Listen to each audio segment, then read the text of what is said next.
Oke guys, welcome back to Mancamaya dalam pembahasan alur cerita anime Record of Ragnarok full season 2 ya guys ya. Buat kalian yang belum nonton full season satunya, sok atuh ditonton dulu atuh ya. Menyusul hasil sementara dari turnamen Ragnarok di mana umat manusia secara mengejutkan unggul dengan skor 2-1, Brunhilde mengantisipasi bahwa para dewa tidak akan membiarkan kekalahan beruntun terjadi. Dia pun meyakini bahwa mereka akan menurunkan salah satu pejuang terkuat dari jajaran mereka untuk ronde keempat ini. Dan di tengah rasa penasaran Gol mengenai siapa dewa yang akan maju, Hercules sang pahlawan keadilan muncul dengan aura kekuatan yang menggetarkan dan menyatakan dirinya sebagai perwakilan dari para dewa berikutnya. Kegembiraan meluap dalam diri Gol yang segera memeluk sosok setengah dewa yang dihormatinya itu. Sebagai balasannya, Hercules menunjukkan rasa hormat yang mendalam dengan berlutut di hadapan Brunhilde dan mendoakan keberuntungannya, sebuah gestur yang menunjukkan keagungan hatinya. Setelah kepergian Hercules, Loki muncul secara tiba-tiba dan menyuarakan sinismenya, menyatakan bahwa kedekatan Hercules dengan para Valkyrie disebabkan oleh status mereka yang sama-sama berasal dari dunia manusia. Hercules yang mendengar hal itu hanya menegaskan pendiriannya bahwa manusia adalah lawan yang sepadan dan dia akan bertarung dengan segenap jiwanya.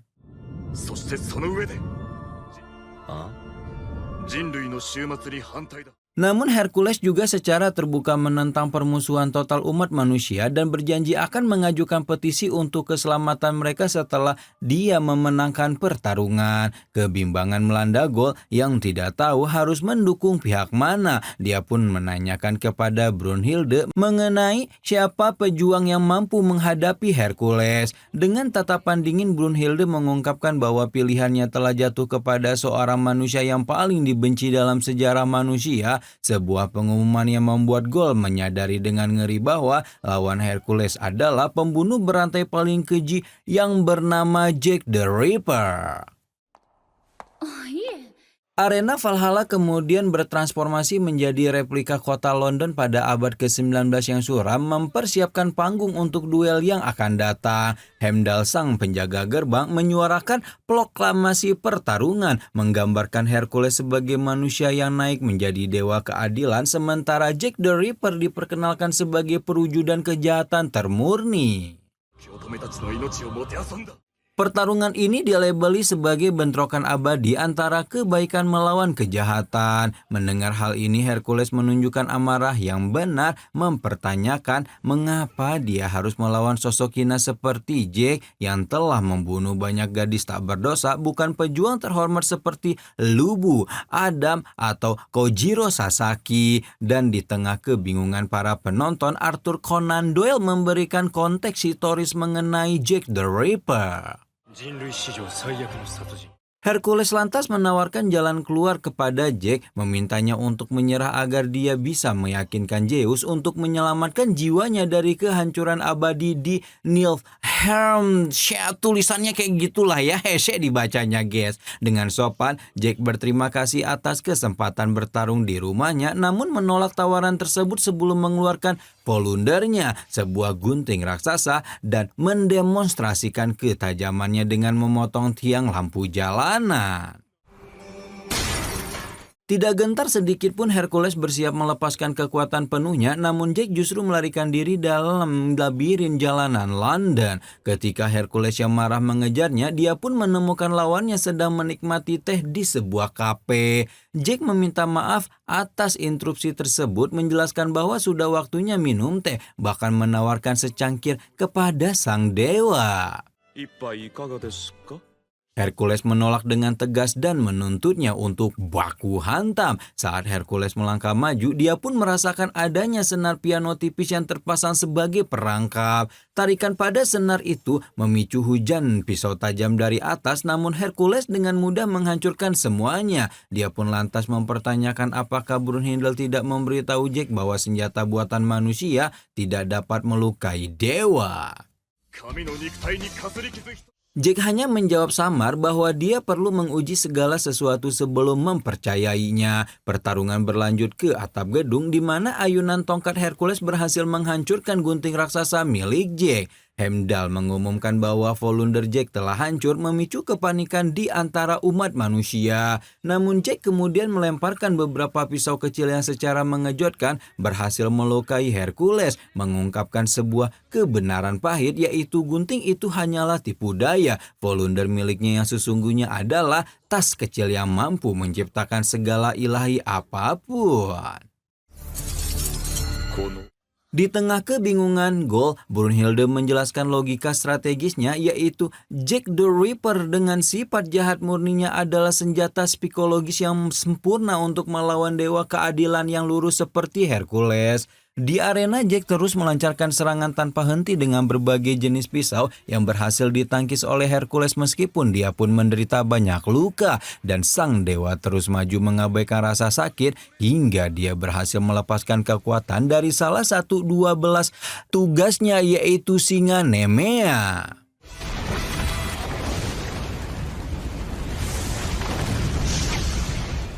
Tatonya meluas di tubuhnya saat dia melancarkan serangan dahsyat yang menciptakan gelombang kajor seperti auman singa yang membuat Jack terpental dengan kekuatan besar hingga menabrak dinding. Anehnya Jack justru tersenyum dan dengan tenang membetulkan bahunya yang terkilir sebelum mengeluarkan pisau lipat besar siap untuk babak kedua. Dia pun kemudian mengutip sebuah baris dari Macbeth karya William Shakespeare, menunjukkan bahwa dia pun menikmati rasa sakit dari pertarungan tersebut.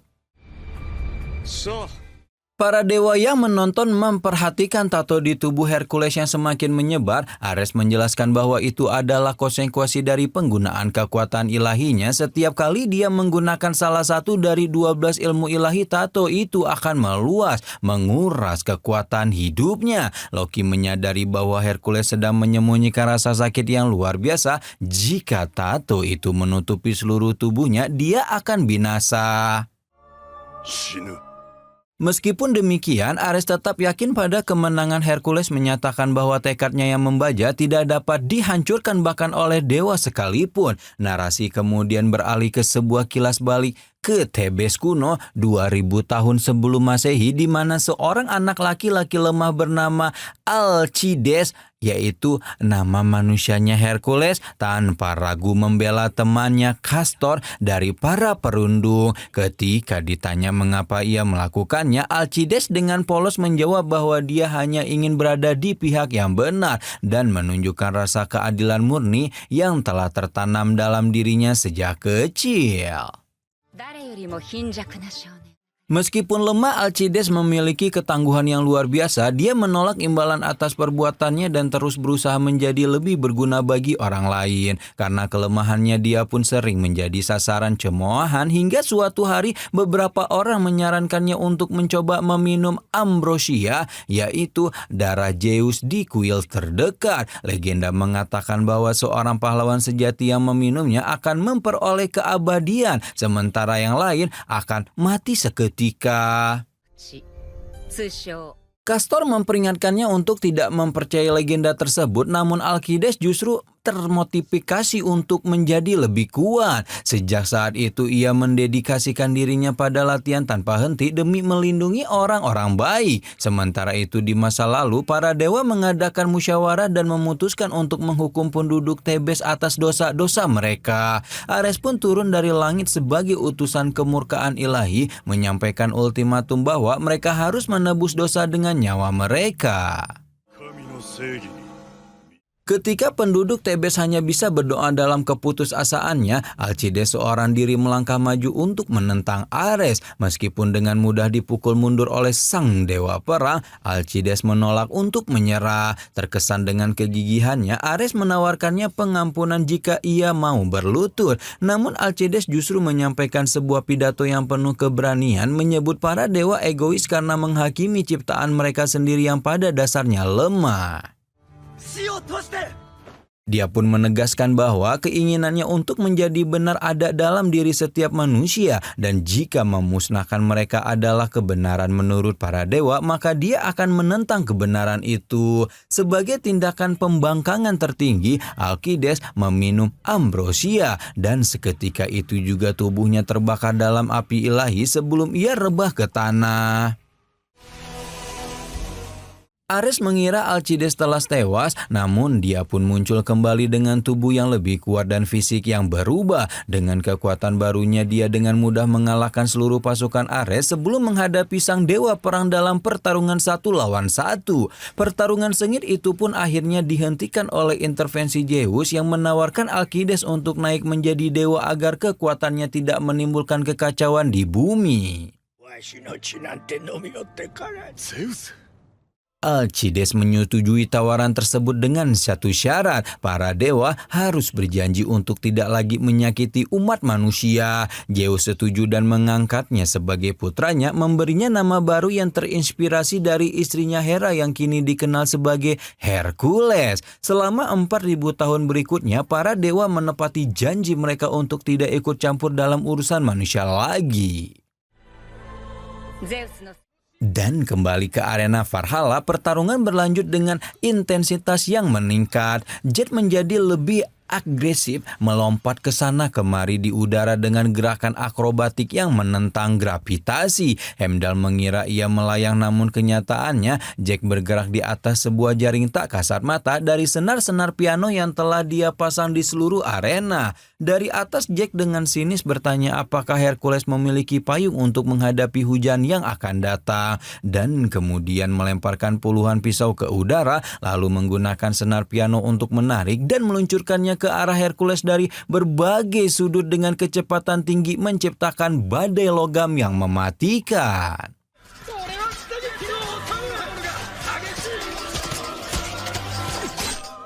Menghadapi serangan terkoordinir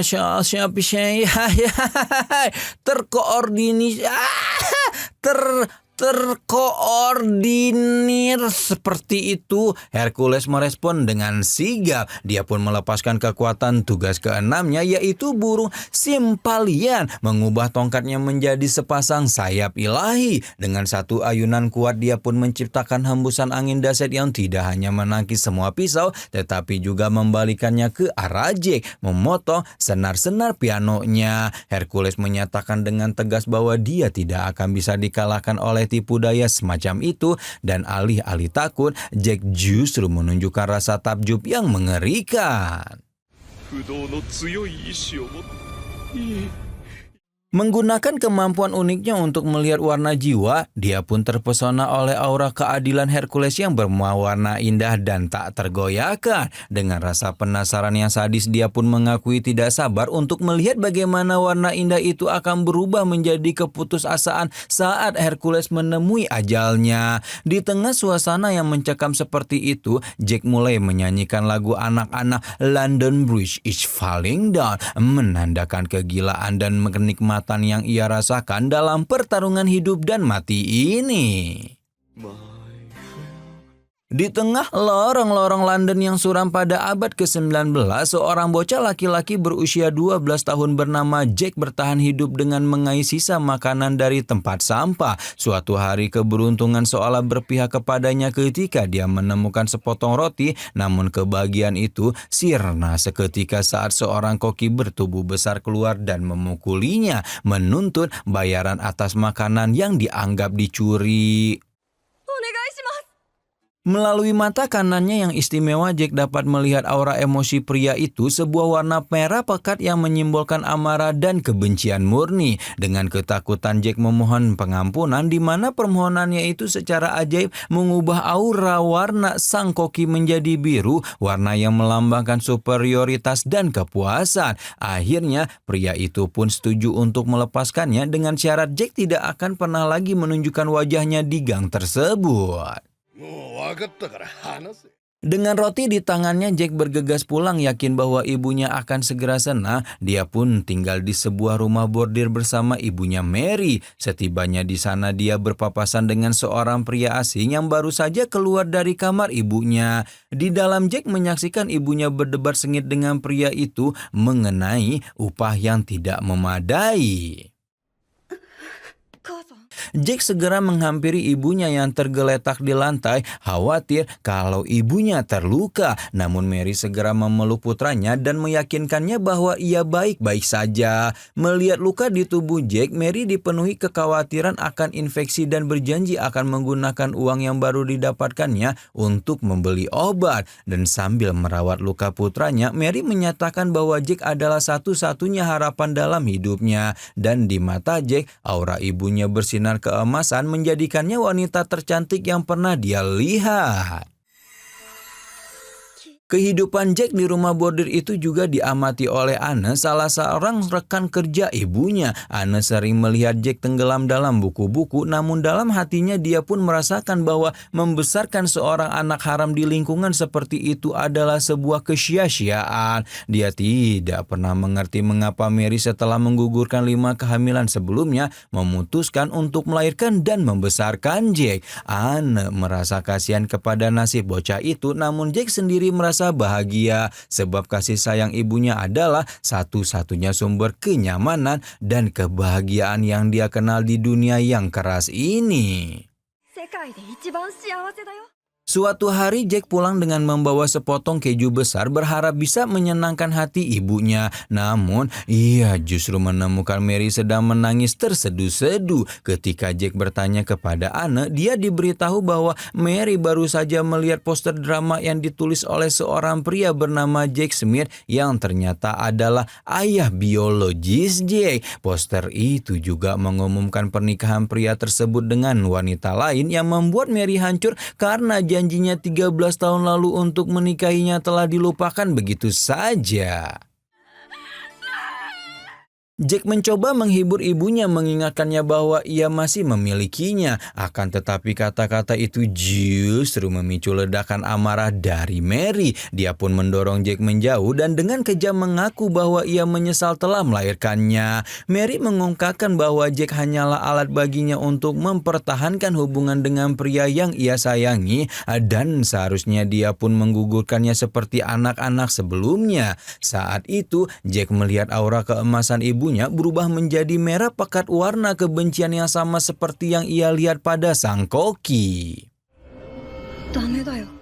Dalam upaya putus asa untuk menghilangkan warna mengerikan itu, Jack mulai ibunya. Seketika warna merah itu memudar dan berganti menjadi ungu, sebuah warna yang belum pernah dia lihat sebelumnya, yang dia duga sebagai manifestasi dari rasa takut. Terpesona oleh keindahan warna baru itu, dia pun melanjutkan tindakannya. Meskipun Mary berhasil mendorongnya, Jack tanpa ragu ibunya lalu memeluk jasadnya sambil menyatakan bahwa ia juga mencintainya. Tidak lama setelah itu Jack yang masih menemui ayahnya Jack Smith. Pria itu memohon agar nyawanya diampuni dan menawarkan semua hartanya, namun Jack tanpa belas kasihan cabut nyawanya. Kisah kelam ini terungkap di tengah pertarungan sengit antara Jack melawan Dewa Hercules di arena Ragnarok. Jack menjelaskan kepada Hercules bahwa ketika manusia mati, hati mereka didominasi oleh rasa takut, sebuah pemandangan yang menurutnya sangat indah. Namun Hercules dengan tegas menolak pemandangan itu, menyatakan bahwa dia tidak akan pernah merasakan takut mati, karena satu-satunya ketakutan adalah ketika keadilan tidak ada lagi di dunia ini.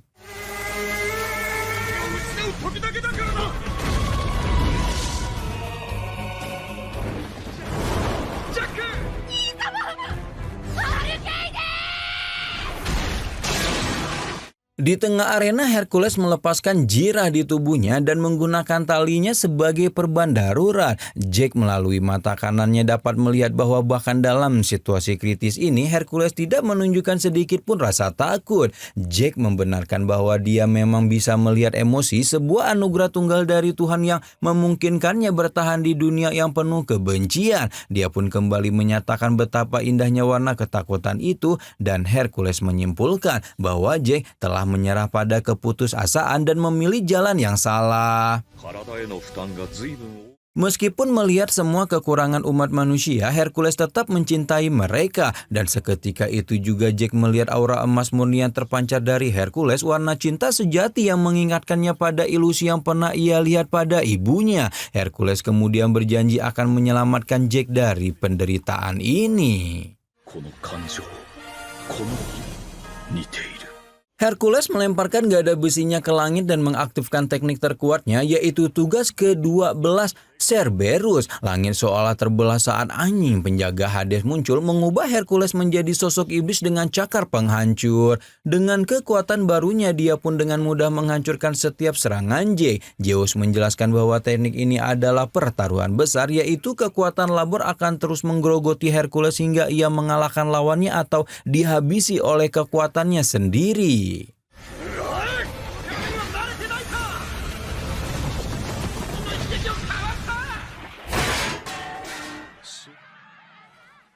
Jack berusaha melarikan diri, namun Hercules melompat tinggi dan menghantamnya hingga jatuh tersungkur tertusuk pagar besi. Meski terluka parah, Jack menyatakan bahwa seluruh London adalah senjatanya. Dia pun kemudian melepas mantelnya, mengubahnya menjadi volunder dan menebas sebuah gedung di belakangnya, merobohkannya tepat di atas Hercules. Semua penonton terperangah menyaksikan tersebut, namun beberapa saat kemudian Hercules bangkit dari reruntuhan dan masih hidup. Melalui tindakan Hercules, Jack akhirnya menyadari bahwa warna cinta ibunya selama ini palsu, dan dia baru pertama kali melihat betapa indahnya warna cinta sejati.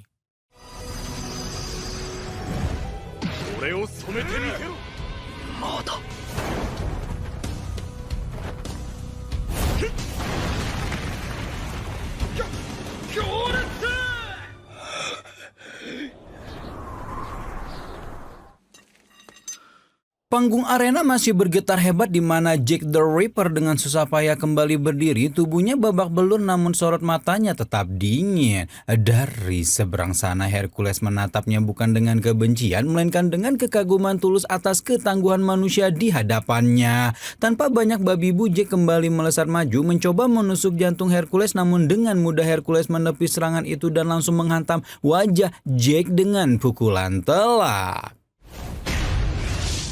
Hercules mengangkat tangannya sekali lagi, bersiap melepaskan pukulan pamungkas yang akan mengakhiri semuanya ini. Dan disitulah Jack melihat celah emasnya, di mana dengan gerakan kilat Jack menusuk perut sang dewa keadilan menggunakan sarung tangannya sendiri. Hercules terdiam membeku, matanya melebar saat menyadari apa yang baru saja terjadi. Sarung tangan itu bukan lagi sekedar kain, melainkan telah menjadi volunder, yaitu senjata suci yang dilumuri oleh darah Jack sendiri.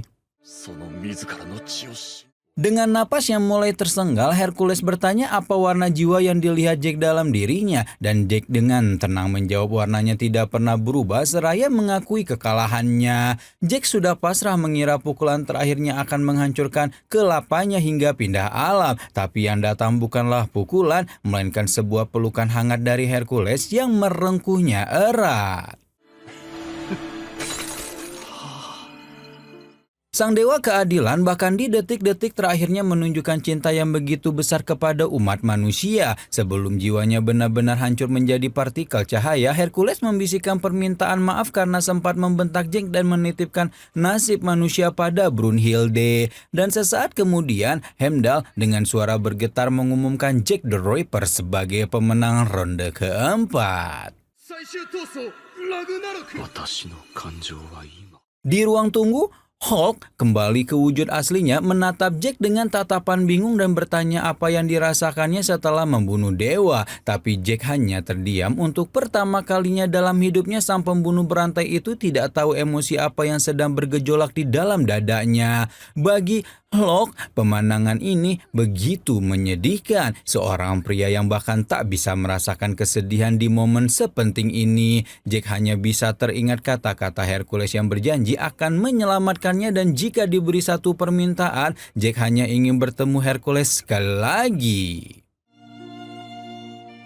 Saat Jack berjalan keluar dari arena, amarah penduduk Thebes meledak. Batu-batu melayang ke arahnya. Caci maki menggema dari segala penjuru karena telah membunuh pahlawan mereka. Tapi Jack the Ripper hanya tersenyum tipis seraya mengangkat topinya seolah menyapa para pembencinya yang terus menyerangnya tanpa henti.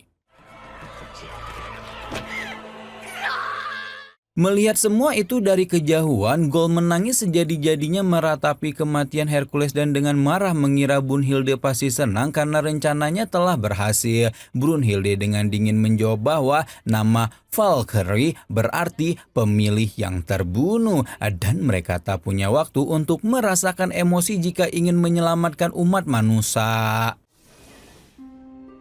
Tapi saat Brunhilde sendirian di dalam ruang penghormatan untuk Lubu dan Adam, di sanalah pertahanannya runtuh. Dengan tangan gemetar, Brunhilde membuat sebuah altar kecil untuk Hercules dan air matanya yang ditahannya sejak tadi akhirnya tumpah ruah. Brunhilde yakin Hercules akan memaafkannya dan berjanji akan menyusulnya setelah semua ini berakhir. Sementara itu di tribun para dewa, Ares masih meratapi kematian Hercules di kamar mandi. Loki dengan senyum liciknya langsung membaca keseluruhan strategi Jack yang berpura-pura menggunakan pagar besi sebagai senjata, padahal tujuan utamanya sejak awal adalah mengubah darahnya sendiri menjadi Volunder. Loki mendidih karena Jack bukan hanya menipu Hercules, tapi juga seluruh dewa, dan menyadari Jack takkan mungkin menang tanpa mempertaruhkan nyawanya sendiri. Di sisi lain, Zeus mengamuk sejadi-jadinya menghancurkan area tribun para dewa karena skor kini imbang 2-2 dan Zeus tidak akan pernah membiarkan umat manusia menang. Di sudut lain, Shoji Okita justru terlihat sangat terkesan di mana Isami Kondo di sampingnya setuju bahwa keempat petarung manusia adalah pejuang sejati, membuat Shoji makin tidak sabar menunggu gilirannya untuk baku hantam. Hermes menyadari Ares tak kunjung kembali karena masih menangis sementara Loki memutuskan untuk jalan-jalan dan Zeus memilih tidur siang. Tapi Hermes tahu mereka semua adalah pembohong ulung, kemarahan besar jelas masih membara di dalam diri mereka. Sesampainya di taman, Loki melihat Buddha berjalan santai ke arahnya. Tatapan Loki yang tajam dan penuh selidik membuat Buddha bertanya apakah Loki ingin bertarung. Loki mengelak mengatakan hanya punya satu pertanyaan. Loki mengakui sama seperti Buddha, ini pertama kalinya dia melihat Volunder dan membuatnya terlalu bersemangat. Tapi ada satu hal yang mengganjal pikirannya sejak ronde pertama, yaitu bagaimana mungkin Volunder bisa sekuat itu bahkan sampai bisa membunuh dewa. Loki yakin para dewa tak akan pernah membiarkan Valkyrie memiliki kekuatan semacam itu.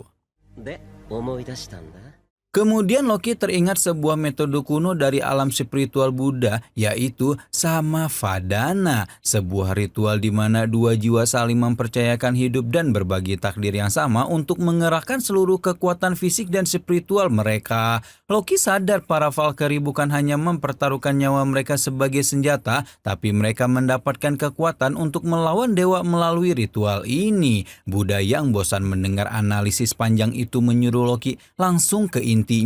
Tanpa basa-basi, Loki pun menembakkan tuduhan pamungkasnya, yaitu apakah Buddha adalah seorang pengkhianat yang membantu manusia dengan Volunder. Buddha dengan santainya malah melempar senyum dan balik bertanya apa yang akan terjadi jika dia memang pengkhianat. Loki menjawab dengan dingin, suaranya dipenuhi niat membunuh. Dia akan membunuh dewa Buddha saat itu juga. Tiba-tiba aura keadilan yang bengkok menyelimuti taman saat 7 dewa keberuntungan muncul, menyatakan bahwa para pengkhianat pantas diadili oleh mereka, yaitu para algojo surga.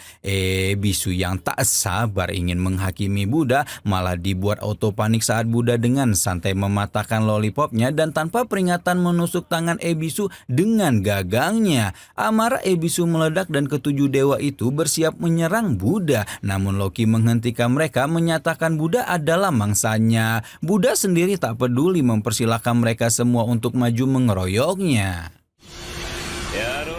Di tengah situasi yang memanas itu, Kojiro Sasaki muncul menyadari para dewa hendak mengeroyok Buddha dan bergumam bahwa para dewa pada dasarnya tak jauh beda dari manusia. Kojiro pun memutuskan untuk membantu Buddha. Tak lama kemudian Soji dan Isami juga datang, di mana Soji yang sudah gatal ingin bertarung langsung auto mode setan dan bersiap bergabung dalam pertarungan. Saat Buddha dan para pendekar pedang siap menghadapi Loki dan 7 dewa keberuntungan, Ebisu yang dendam langsung menembakkan senjatanya ke arah Buddha, namun Buddha dengan mudah menghindari setiap peluru. Di sisi lain, Loki melepaskan senjata berantainya untuk menyerang Soji, Isami, dan Kojiro yang dengan sigap menangkis semua serangan itu. Soji bahkan berhasil merangsek maju, membuat Loki kesal karena diremehkan. Tepat saat pertarungan besar antar dewa akan meledak, tiba-tiba saja tekanan spiritual yang maha dahsyat membuat semua orang terdiam membisu.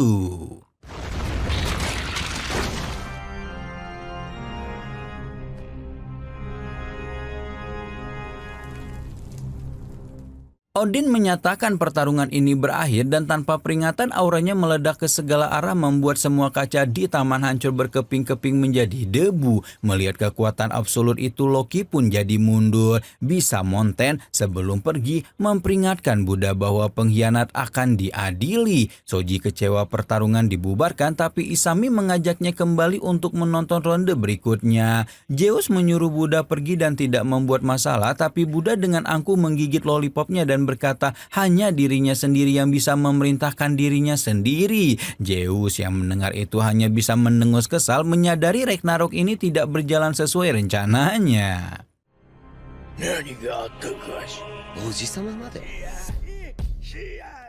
Di sisi lain, Gol akhirnya menemui Brunhilde dan meminta maaf, tapi Brunhilde menenangkannya. Kini mereka punya kesempatan untuk memimpin dan Brunhilde sudah memilih petarung berikutnya. Mereka berdua masuk ke sebuah ruangan bernuansa Jepang di mana Gol terbagung-bagung melihat pria berbadan besar super berotot sedang tidur pulas di sekeliling tumpukan wanita. Brunhilde menunjuk ke dinding yang penuh jejak tangan para yokozuna lalu berteriak membangunkan mereka semua hingga para wanita berlarian keluar. Gol akhirnya sadar pria itu adalah Tamemon Raiden, pegulat sumo terkuat sepanjang sejarah.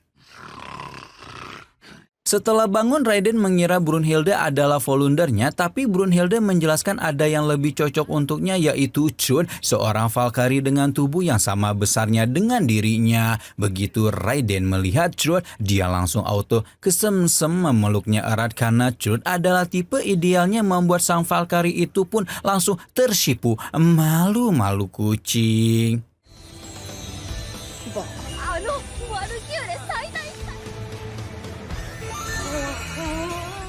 Arena Valhalla kini diubah menjadi arena sumo. Heimdall mengumumkan dengan skor imbang. Ronde kelima ini menjadi penentu. Dari sisi manusia muncullah pegulat sumo terhebat, yaitu Raiden Tamemon, sang Rikishi yang tak tertandingi. Dan dari sisi dewa muncullah sang dewa kehancuran dan penciptaan dari India. Siapa lagi dan siapa bukan, yaitu Dewa Siwa.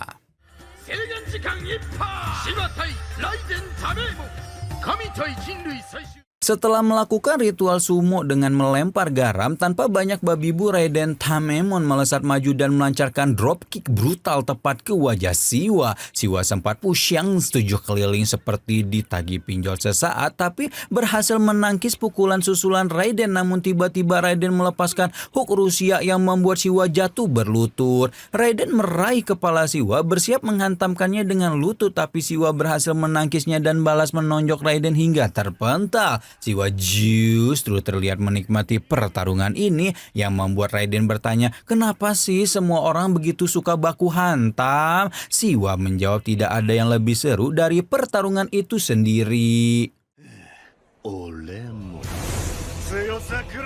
Di masa lalu pada tahun 1767, Tarokichi, nama kecil Raiden, lahir dengan kondisi otot yang terlalu kuat hingga menghancurkan tulangnya sendiri setiap kali dia bergerak. Otot-ototnya adalah penjara sekaligus kekuatan. Untuk bertahan hidup, Tarokichi terus berlatih hingga menumbuhkan otot-otot baru yang berfungsi sebagai segel menahan kekuatan aslinya. Segel itu disebut sebagai 100 segel.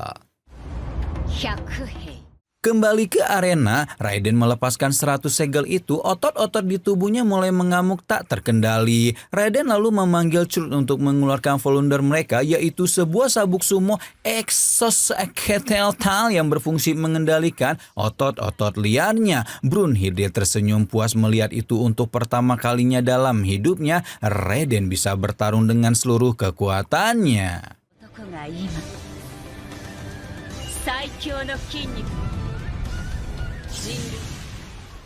Raiden langsung menyerang Siwa hingga terpental jauh. Para Yokozuna di tribun bersorak akhirnya bisa melihat kekuatan sejati dari Raiden. Raiden kemudian melancarkan teknik Kikuichi Monji, sebuah pukulan dahsyat yang membuat Siwa nyaris tak bisa berdiri. Raiden melanjutkan dengan teknik Daki Jizo, mengadu kepalanya dengan kepala Siwa, tapi Siwa juga menahannya dengan membalas dengan rentetan pukulan yang tampaknya bagai meriam, dan Raiden terpaksa berlutut mengakui ketangguhan Siwa. Namun saat Siwa lengah, Raiden menarik lengan Siwa dan dengan kekuatan monster, Raiden menghancurkan salah satu lengan sang dewa. Para dewa auto panik, tapi dewa-dewa India tetap yakin Siwa akan menang karena tinjunya dipenuhi jiwa dari 1116 dewa India.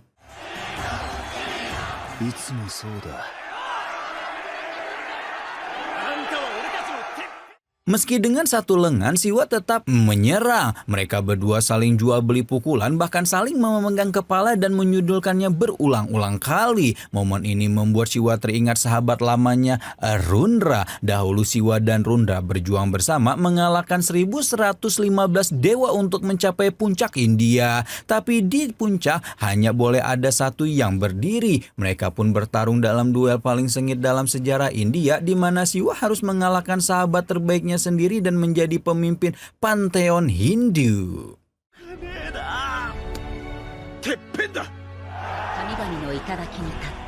Di tribun, Rundra ternyata datang menyaksikan pertarungan Siwa. Di arena, Siwa mulai menari mengikuti irama kosmos yang hanya bisa dia dengar. Zeus mengenalinya itu adalah tarian Tandava, senjata rahasia Siwa. Raiden mencoba menyerang, tapi Siwa dengan mudah menghindar sambil terus menari dan menghajar Raiden dari segala arah, membuat sang pesumo kewalahan seolah dipukuli oleh beberapa orang sekaligus.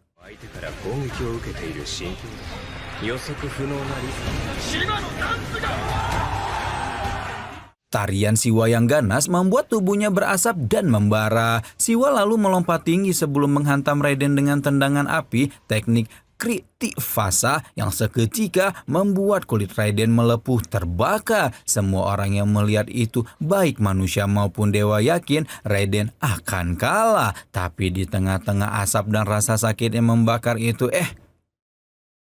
tiba-tiba kilas balik memperlihatkan Tarokichi kecil yang masih berusia 5 tahun sedang memperhatikan anak-anak lain berlatih sumo, di mana saat itu ada sosok Toraji yang menjadi bocah terkuat hingga tidak tahu ada satupun yang berani melawannya. Tanpa rasa takut, Tarokichi menerima tantangan Toraji yang awalnya berniat menahan diri karena mengira tubuh Tarokichi sangat rapuh. Namun secara mengejutkan, Tarokichi langsung menyerang hingga melempar Toraji keluar ring dengan kekuatan yang tidak masuk akal.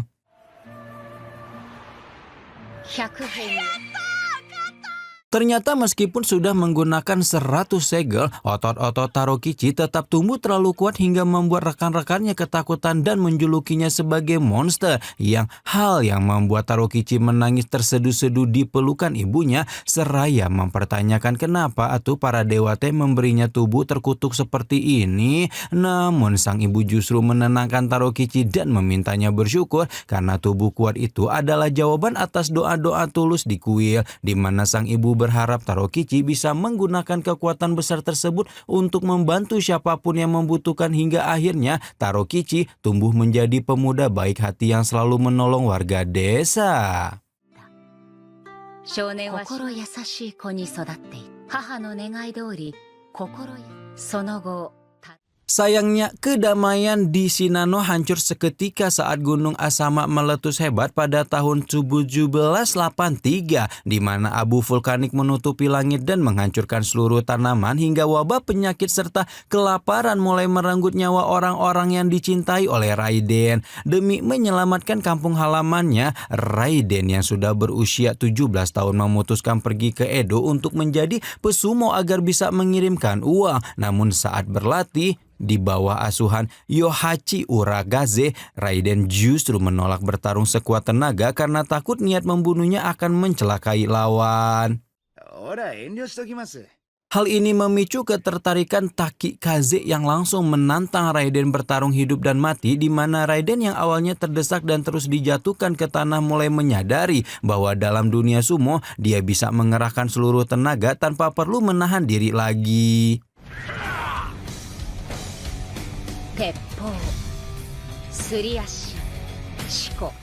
Memasuki tahun 1790, Raiden resmi memulai debutnya dengan nama panggung Raiden Tamemon yang langsung menggoncang dunia sumo dengan melempar musuh-musuhnya keluar ring layaknya membuang sampah, yang membuat penonton bersorak histeris sekaligus memberikan Raiden pundi-pundi uang untuk dikirim ke desa.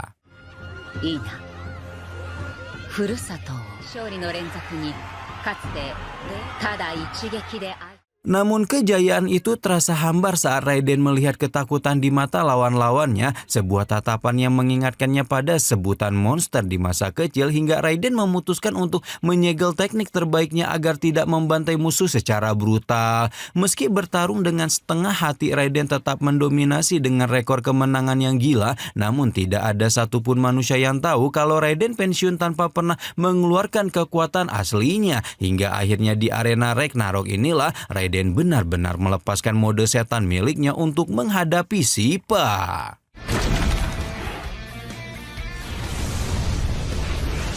Dengan bantuan Volunder bersama Truth yang memungkinkan Raiden mengendalikan setiap serat ototnya, Raiden langsung memindahkan massa otot ke lengan dan meluncurkan teknik terlarang Yatagarasu yang menciptakan ledakan tekanan spiritual luar biasa, di mana serangan itu menghantam Sippa begitu telak hingga dua lengan sang dewa penghancur putus berantakan dan terpental jauh. Zeus yang menyaksikan dari tribun bahkan bergumam kalau saja Sippa tidak melindungi kepalanya, maka tengkorak dewa itu sudah pasti hancur berkeping-keping akibat gelombang kejut yang dihasilkan oleh Raiden. Namun harga yang harus dibayar sangat mahal karena tubuh Raiden mulai hancur dari dalam akibat beban otot yang berlebihan. Tapi bukannya mundur, Raiden justru meminta Truth untuk memacu ototnya lebih cepat lagi karena dia ingin mati sebagai pegulat sumo sejati yang mengerahkan segalanya. Melihat kegigihan Raiden membuat semangat Sippa kembali membara setelah melihat Rudra dan para dewa India memberikan dukungan penuh hingga Sippa nekat merogoh dadanya sendiri untuk memacu detak jantungnya hingga mencapai batas maksimal. Seketika itu juga Sippa mengaktifkan mode Tandapa Karma, di mana tubuhnya berubah menjadi merah membara dan mulai menari di atas api yang siap menghancurkan sekaligus menciptakan kembali dunia dari debu sisa pembakaran. Brunhilde yang menyaksikan dari pinggir arena menyadari bahwa kedua petarung ini memiliki beban yang sama, yaitu memikul harapan besar dari orang-orang yang mereka cintai.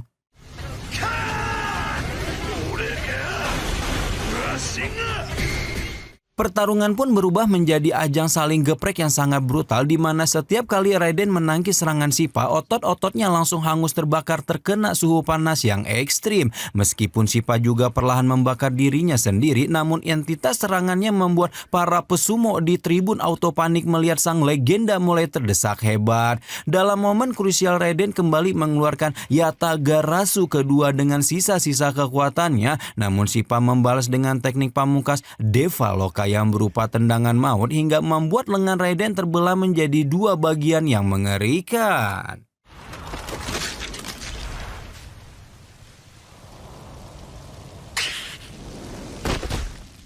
Menyadari ajalnya sudah dekat, Raiden justru tersenyum dan berterima kasih kepada Sippa karena telah memberinya pertarungan paling epik sepanjang hidupnya, di mana Raiden meminta Truth untuk melepaskan ikatan Volunder agar nyawa Valkyrie itu selamat. Namun Truth yang sudah terlanjur cinta mati menolak pergi dan memilih untuk hancur bersama Raiden saat Sippa melayangkan tendangan terakhir yang memusnahkan keberadaan mereka dari alam semesta. Kemenangan jatuh ke tangan Sippa, namun sang dewa penghancur pun harus kehilangan 3 lengannya dan mengakui kalau Raiden adalah manusia paling tangguh yang pernah dia hadapi.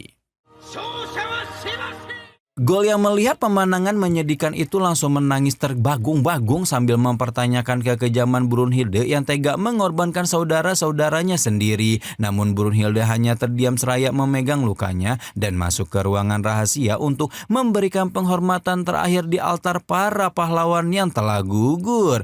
Di sisi lain, ketegangan baru muncul saat Zeus meminta Buddha untuk bertarung di ronde ke-6, sebuah permintaan yang dijawab Buddha dengan sikap santai namun penuh tekanan spiritual yang membuat siapapun ketar-ketir.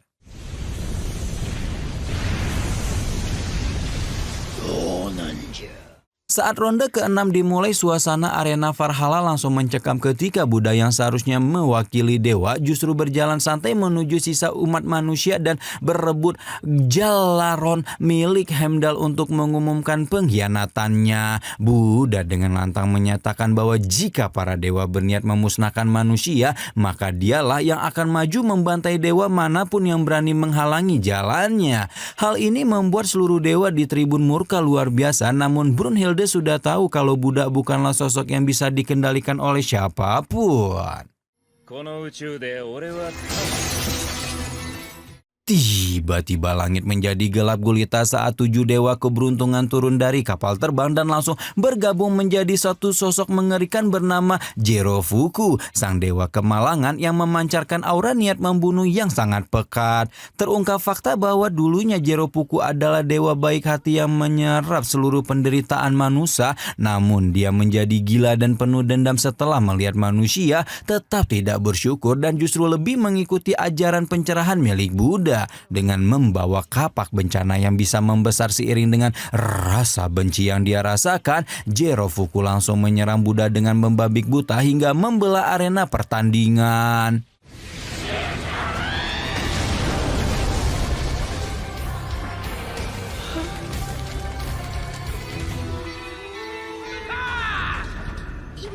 Gol yang melihat itu auto terbagung-bagung saat melihat perisai kokoh yang mendadak muncul melindungi Buddha, di mana Brunhilde langsung menjelaskan bahwa itu adalah senjata ilahi legendaris bernama tongkat 6 alam yang menyimpan kekuatan 6 Avalokiteshvara, penjaga reinkarnasi manusia yang membuat senjata tersebut bisa berubah bentuk secara liar mengikuti gejolak emosi sang pemilik tanpa bisa diatur sama sekali. Jirofuku yang sudah dalam mode setan merasa kesal karena kapaknya gagal menyentuh kulit Buddha dan seketika itu juga Jirofuku mengubah senjatanya menjadi pedang panjang dengan deretan bilah tajam yang siap mencabik-cabik mangsanya. Namun Buddha dengan tenang mengaktifkan alam hewan melalui Avalokiteshvara berleher kuda hingga tongkatnya berubah menjadi tongkat nirvana yang langsung digunakan untuk menghindar sekaligus menghantam tubuh Jirofuku tanpa ampun. Jauh sebelum menjadi sosok yang ditakuti para dewa, Siddhartha Gautama lahir sebagai pangeran agung dari klan Shakya di Kapilavastu, di mana kehidupannya dipenuhi kemewahan istana dan fasilitas kelas atas hingga para dewa sendiri menjamin masa depannya sebagai penguasa dunia, yang membuat sang ayah merasa sangat tenang karena nasib anaknya sudah terjamin sejak lahir. Buddha tumbuh menjadi pria berhati emas yang selalu membagikan keberkahan kepada rakyat miskin karena dia percaya bahwa tugas seorang bangsawan adalah menjadi pelindung bagi kaum lemah. Hingga suatu hari Buddha melihat sebuah pemandangan mengerikan di mana seekor elang yang terbang bebas mendadak disergap dan dibantai oleh burung pemakan bangkai, yang membuat pikiran Buddha mulai bergejolak tentang arti kebebasan yang sebenarnya. Keingintahuan itu membawa Buddha mengunjungi Jataka dari kerajaan Mala yang merupakan sahabat sekaligus kerabat dekatnya, di mana Jataka yang sebentar lagi dinobatkan menjadi raja justru memberikan pengakuan mengejutkan bahwa dirinya sedang sekarat karena penyakit parah yang membuat Jataka mempertanyakan untuk apa dia hidup jika hanya berakhir dengan kematian tragis tanpa sempat melihat luasnya dunia. Saat Jataka akhirnya pindah alam dan semua orang menangis histeris meratapi kepergian sang raja, Buddha justru mendapatkan pencerahan besar dan langsung mengamuk dengan melemparkan bunga ke segala arah seraya memikul sendiri peti mati Jataka, di mana Buddha dengan lantang menantang kehendak para dewa dan menegaskan bahwa keberuntungan berasal dari diri sendiri bukan dari doa atau restu makhluk langit manapun.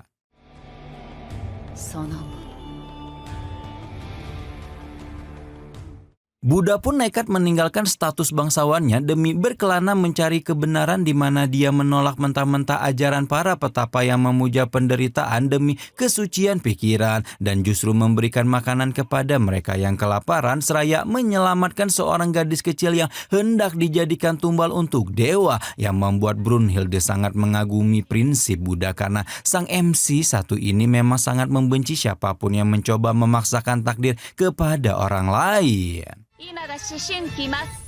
Kembali ke arena, Jeropuku yang semakin menggila mengubah kapaknya menjadi dua pedang berantai yang sangat mematikan, namun Buddha langsung merespon dengan alam dewa hingga tongkatnya berubah menjadi kapak Lokapala yang sanggup menahan gempuran formasi badai senjata bencana milik Jeropuku, di mana Buddha menggunakan kemampuan prediksinya untuk menebas balik Jeropuku hingga tingkat kemalangan sang dewa mencapai puncaknya.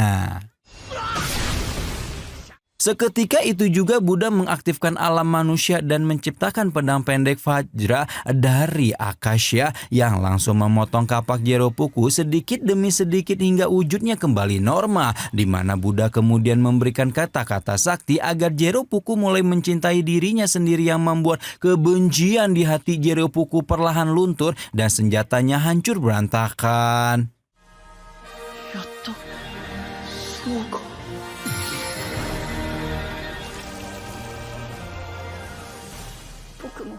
Namun di saat suasana mulai haru karena Jeropuku kembali ke wujud aslinya yang penuh kebahagiaan tanpa banyak babi bu lagi, tanduk Jeropuku mendadak bergerak liar dan langsung kepalanya sendiri, mulut dan dada hingga naga merah dan biru raksasa keluar menyelimuti tubuhnya, di mana sebuah bola bersisik terbentuk dan meledak berkeping-keping hingga memunculkan sosok mengerikan Papias, sang raja iblis dari langit keenam yang membuat Buddha auto was-was karena kemampuan prediksinya mendadak mati total.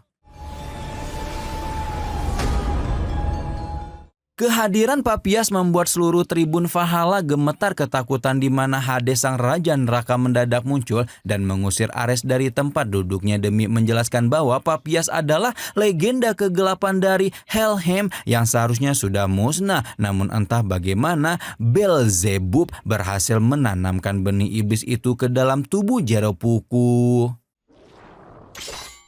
Papias langsung melancarkan serangan secepat kilat yang membuat Buddha terdesak hebat, di mana Brunhilde menyadari bahwa Buddha tidak bisa melihat masa depan karena jiwa Papias benar-benar gelap gulita tanpa cahaya sedikit pun, hingga akhirnya serangan bor teknik pusaran pandemonium milik Papias berhasil menembus perisai Buddha dan mata kirinya hingga marjan merah segar menyembur deras.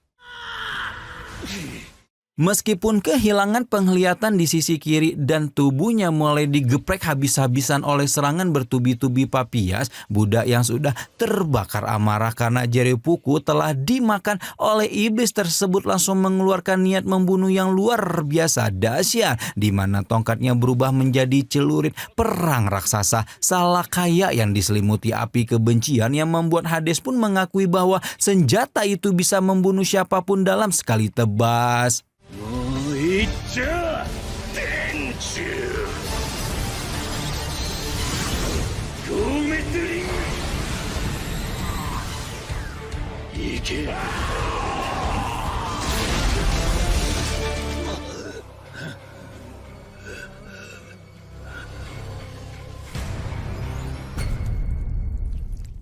Buddha nekat membiarkan perutnya tertusuk demi bisa mendekat dan melukai lengan Papias, di mana Buddha menegaskan bahwa jika para dewa tidak mau menyelamatkan manusia, maka dia sendiri yang akan membantai dewa manapun yang berani menghalangi jalannya. Hingga akhirnya Papias yang mulai ketar-ketir langsung tangan kirinya sendiri untuk dijadikan pedang iblis yang sangat tajam.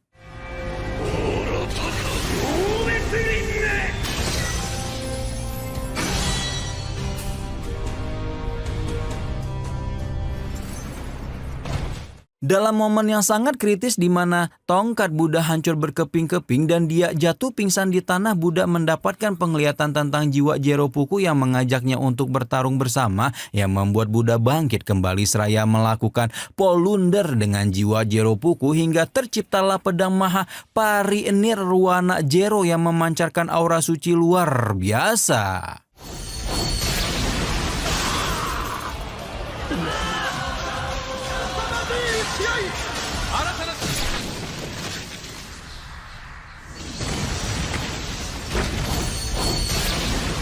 Buddha yang kini bisa melihat aura ketakutan di jiwa Papias langsung menggunakan kemampuan prediksinya kembali untuk menghindari serangan maut sang Raja Iblis, di mana seraya menutup mata dan mengingat ajaran suci tentang persahabatan, Buddha mengayunkan pedang besarnya dengan kecepatan dewa yang langsung membelah tubuh Papias hingga hancur berkeping-keping dan jiwanya memudar menjadi abu saat itu juga. Kemenangan mutlak berada di tangan Buddha yang membuat umat manusia bersorak gembira, namun Buddha justru menangis pilu seraya melepas kepergian jiwa Jeropuku dan 7 dewa keberuntungan menuju keabadian, di mana Heimdall dengan resmi mengumumkan berakhirnya ronde ke-6 yang sangat edan ini.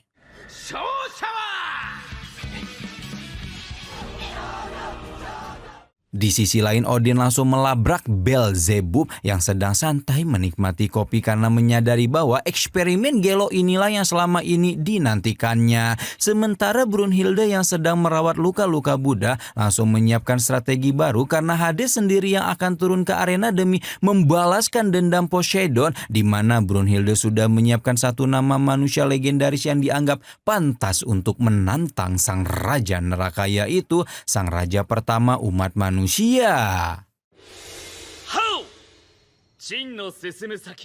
Waduh, gila sih, ternyata Buddha bisa menang melawan Papias, si Raja Iblis. Dari season 2 ini hasil Ragnarok 3-3 antara dewa sama umat manusia alias seri ya guys ya. Gimana lanjutnya nih season 3-nya, 4-nya, 5-nya, 6-nya, 7-nya, 8-nya, 9-nya?